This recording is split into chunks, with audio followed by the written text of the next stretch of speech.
The life of Saint Edwin, King-Martyr of Northumbria, and his daughter Enfleda, Abbess of Whitby. The holy King-Martyr Edwin was born in 584, a prince of the kingdom of Deira in what is now Yorkshire. His father, King Aiel, was killed by his son-in-law, the pagan king Ethelfrid of Northumbria, in 588. From that time, a long period of exile began for the young prince, who had to seek refuge from King Ethelfrid's assassins in many British and English courts. First, he went to the court of King Cadfan of Gwynedd in northern Wales. According to a Welsh tradition discounted by the Venerable Bede, Edwin was baptized at this time. It was also at this time that Edwin met Cadfan's son, Cadwallon, who was destined to become his bitterest foe. The fugitive prince then moved south, to the court of King Seliph, or Solomon of Powys in Wales, and from there eastwards to King Searle of Mercia in the West Midlands. In Mercia, Edwin married Quenberg, daughter of King Searle, from whom he begat two sons, Osfrid and Eadfrid. Then Edwin moved eastwards again to the court of the most powerful English king, Raedwald of East Anglia. According to St. Bede, Edwin begged Raedwald to save his life and protect him from the wiles of his powerful persecutor. Raedwald welcomed him and promised to do as he asked. But when Ethelfrid learned that he had appeared in that kingdom and was living as a friend at the king's court among his retainers, he sent messengers to offer Raedwald a large bribe to kill him, but met with no success.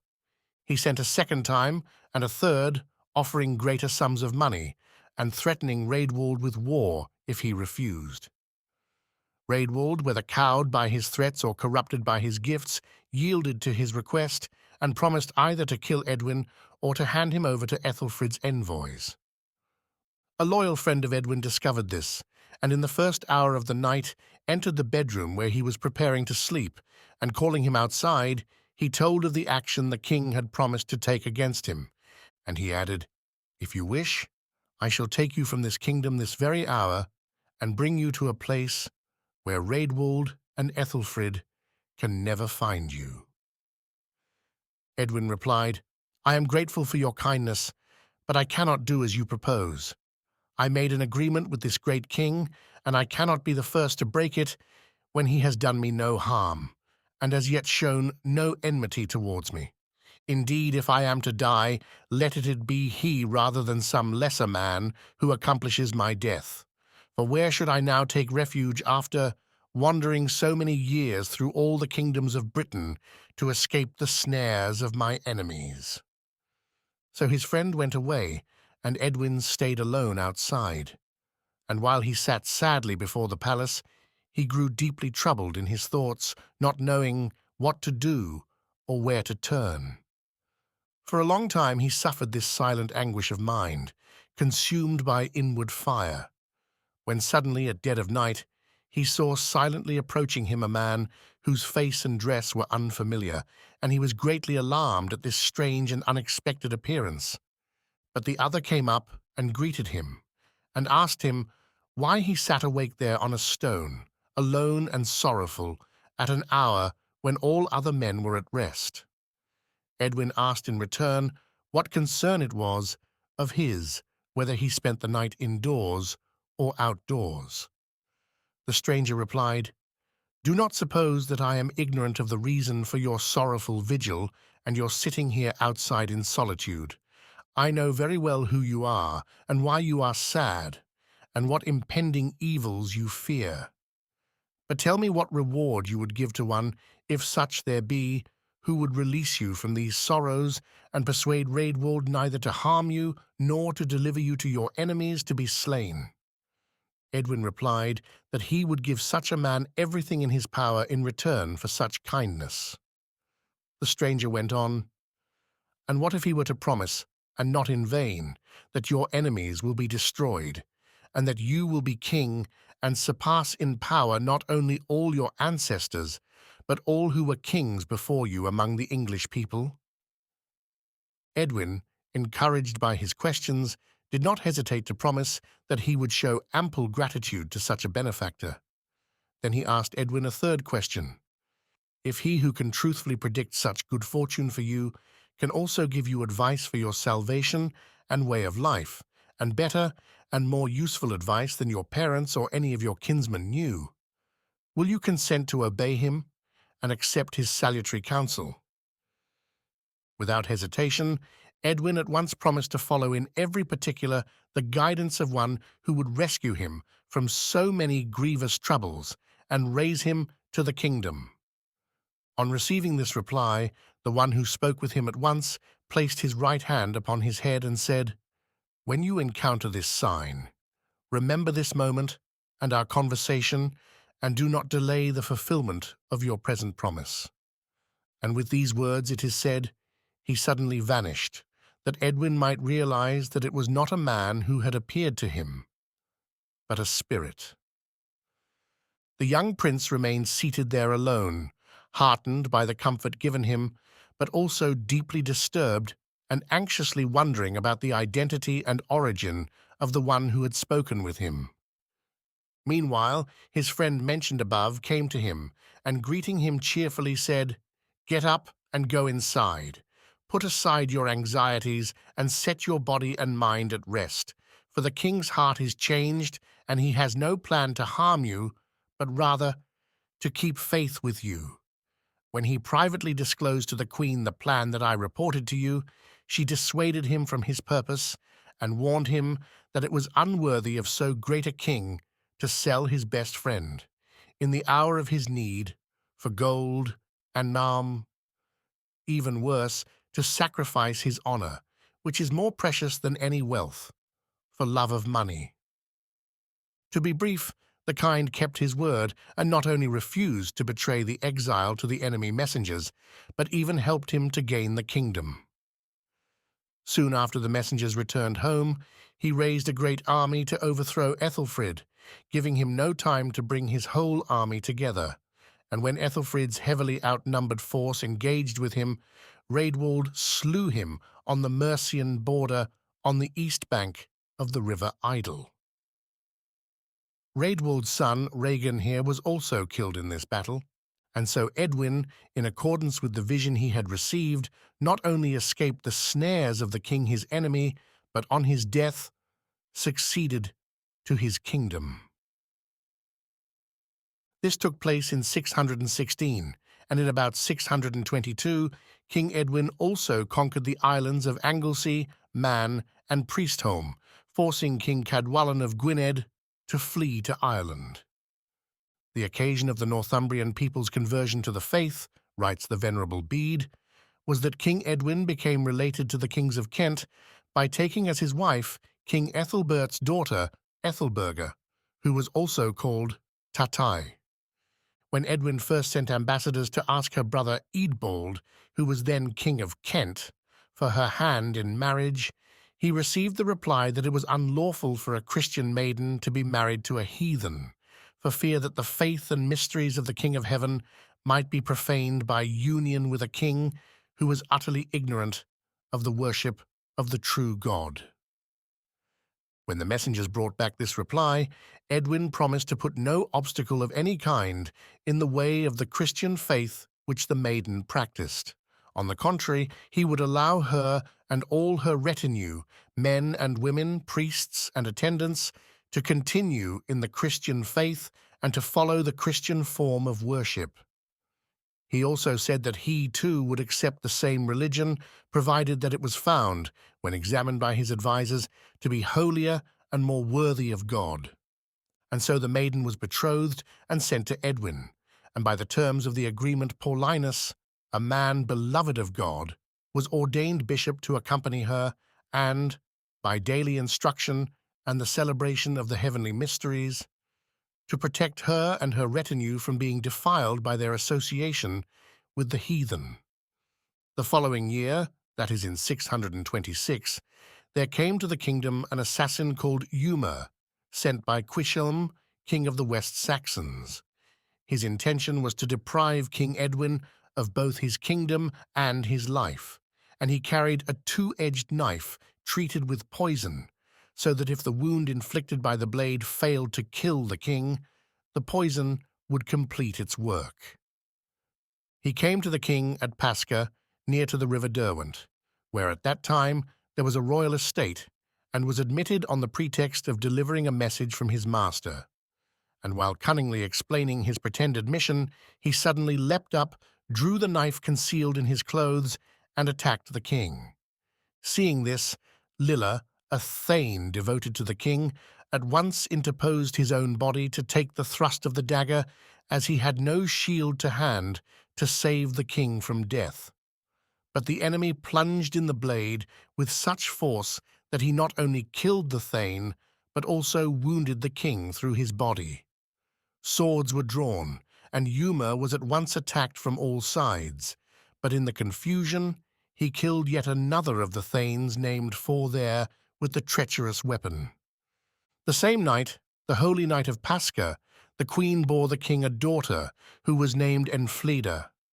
And when the king, in the presence of Paulinus the bishop, gave thanks to his gods for the birth of his daughter, the bishop, for his part, began to thank the Lord Christ, and to assure the king that it was in answer to his own prayers that God had granted the queen a safe delivery without serious pain.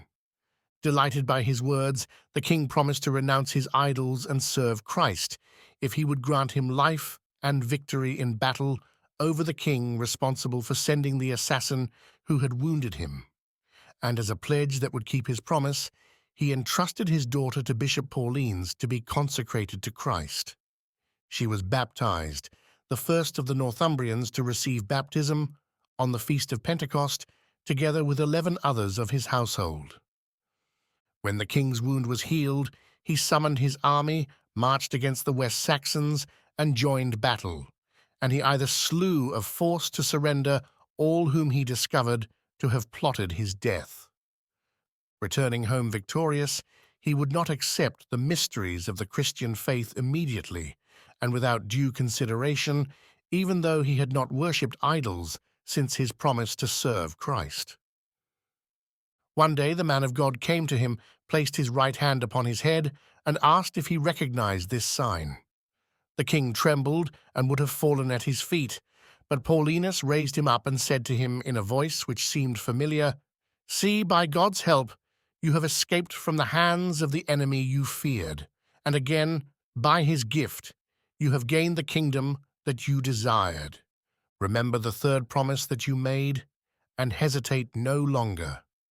Accept the faith and keep the commandments of him who saved you from your earthly adversaries and raised you to the honor of an earthly kingdom. If from this time you will obey his will, which he reveals to you through me, he will deliver you also from the everlasting torment of the wicked and give you a place with him in his eternal kingdom in heaven." After consulting with his high priest Koifi, who confessed that the religion which we have hitherto professed is altogether powerless and unprofitable, the king renounced idolatry and confessed his faith in Christ. And when he asked the high priest of their religion who should be the first to profane the altars and shrines of the idols, together with their precincts, he replied, "I will. I worship these things in my foolishness, and now that the true God has granted me wisdom, there is no one who could more fittingly set an example to all by destroying them." And at once, casting vain superstition aside, he asked the king to give him arms and a stallion to mount in order to destroy the idols.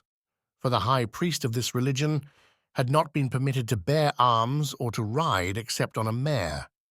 So, girded with a sword and with a spear in his hand, he mounted the king's stallion and made for the idols. At the sight of this, the common people thought him to be mad, but he did not hesitate, on approaching the shrine, to profane it by casting into it the spear which he held. Then, full of joy in his knowledge of the worship of the true God, he ordered his companions to destroy and set alight the shrine and all its precincts.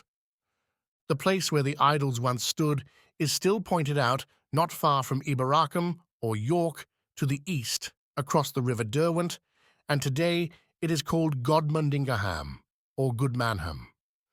Here it was that the high priest in person, inspired by the true God, desecrated and destroyed the altars that he himself had dedicated.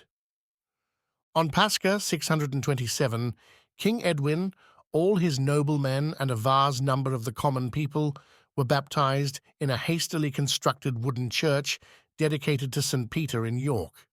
Soon after, on Paulinus's advice, he built a large stone basilica on the same site. This, the site of the former Roman cavalry fortress, may well have been the place where St. Constantine the Great was proclaimed emperor by his troops. For another 6 years, King Edwin ruled over his newly baptized people. During this time, he became overlord of all the English kingdoms except Kent, and as the Venerable Bede writes, Britain is said to have enjoyed such peace that, as the proverb has it even today, a woman with her newborn child could walk across the whole island from sea to sea and suffer no harm. But then Cadwallon, king of the Britons, rebelled against him. Cadwallon received help from Penda, a vigorous son of the royal house of the Mercians, whose reign over that nation extended for 22 years from that time, with varying fortunes. A fierce battle was fought on the plain called Hatfield, in which Edwin was killed. The date was the 4th of the Ides of October, meaning October 12th, in the year of our Lord, 633, and Edwin was 48 years old. His entire army was slain or scattered. After the death of King Edwin, his wife Ethelberga and his daughter, St. Enfleda, fled with St. Paulinus to Kent. There, Ethelberga became first abbess of a convent at Lyminge and died in 647. In 642, St. Enfleda became the wife of King Oswy of Northumbria, and then, after Oswy's death in 670, she became the first abbess of Whitby, while her daughter Enfleda became a nun in the same monastery. St. Enfleda died in about 704. In the 11th century, Glastonbury claimed to have her relics. A monk of Whitby writes that the light of Christ so kindled flaming signs concerning this King Edwin that his merits radiated everywhere. How, by the revelations of the Lord, the remains of the bones of this regal hero were found is worthy commemorating. There was a certain brother of our race named Trimmer, who discharged the office of priest in a South Anglian monastery in the days of King Ethelred, when Enfleda, the daughter of that religious King Edwin, was living a monastic life. To that priest appeared in his sleep a man who said to him, "Go to the spot I name to you, which is near the place called Hatfield, where King Edwin was killed, for you ought to take his bones with you from there to Whitby. That is the famous cloister of Enfleda, the daughter of Queen Enfleda, born of Edwin, a most religious woman." To the man the priest replied, "I do not know the spot. How can I go where I do not know?" But the man replied, "Go to that town in Lindsey, the name of which our brother, a friend of that priest who told me the story, did not recall, and ask there for a certain married man named Theophul. Ask him for directions, and he will show you where it is." The priest, knowing in how many ways dreams can be deceptive, of which it is truly written, "Dreams lead many astray," put the incident out of his mind. Then later, after he was warned more forcefully by the same man, he related the incident just as it had occurred to one of his brothers. But that brother, knowing the evil of dreams, as we have said, made him dismiss the idea. After this, his man appeared to the priest a third time, rebuking him, said, "Have I not twice shown you what you must do, and have you not disregarded? Now make clear whether you want to obey or disobey me." Then Trimmer hurried as fast as he could to the married man, and hastily asking him where the spot was, found it just as he had been shown. From what he had so carefully ascertained, he learned by the clear signs given him where he should search for the remains of the king, and with that knowledge he hastened to the spot indicated to him. At first, as he dug, he could not find what he sought, but then, after more laborious digging, as is often the case, he found the precious treasure and brought it to our cloister here. Those holy bones are now laid away in the church of St. Peter, the Prince of the Apostles, beside those of our other kings by the south altar, and east of the altar in the same church which is consecrated to St. Gregory. It is also said by that same priest, who afterward for a time and with a scourge did great penance and lived at that holy place of the first burial, that he often saw the spirits of 4 of those slain coming with the splendor of Baptists to see their own bodies. And he added that if he could, he wished to erect a monastery at that place. The Orthodox Church celebrates the memory of St. Edwin of Northumbria on October 12th and St. Enfleda of Whitby on November 24th. Holy King-Martyr Edwin and Holy Abbess Enfleda, pray to God for us.